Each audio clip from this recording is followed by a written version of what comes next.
exceptionnel, même si j'ai connu des séparations un peu plus propres. J'hésite à commencer le cours parce que si la FFP voit ça, elle va peut-être pas grandement apprécier, mais on était sécure. Bref, ça me laisse le temps de parler rapidement des banques centrales.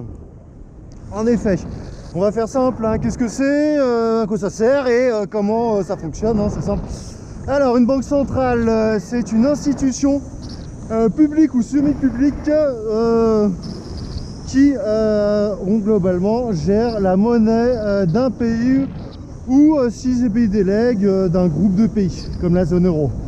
Le principe dans les démocraties, en tout cas occidentales, c'est que la banque centrale, si c'est public, est quand même indépendante du pouvoir politique, du gouvernement. Et j'ai envie de dire, c'est tant mieux. Ensuite, donc, banque centrale indépendante du pouvoir politique, elle est là pour assurer plusieurs choses, missions. La stabilité de la monnaie par rapport aux échanges internationaux, la stabilité aussi des prix, le plein emploi idéalement, ainsi que la croissance économique.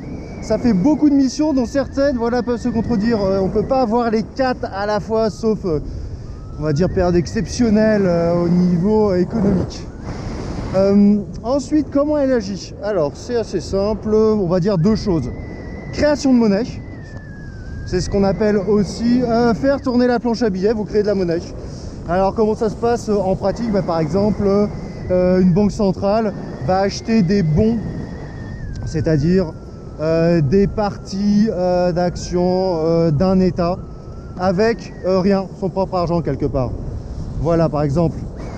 Ensuite, la deuxième, ça va être via les taux d'intérêt. Alors il y en a d'autres, hein, d'autres mécanismes un peu plus complexes, mais là en 2 minutes j'ai pas vraiment le temps.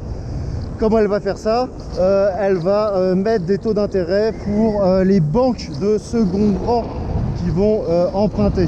Une banque de second rang, c'est une banque comme vous et moi, etc. Ces taux d'intérêt, plus ils sont élevés, en fait, plus le coût de l'emprunt sera lui aussi élevé, et moins les entreprises et les particuliers vont emprunter, ce qui fait descendre quelque part, on va dire, l'activité un peu économique.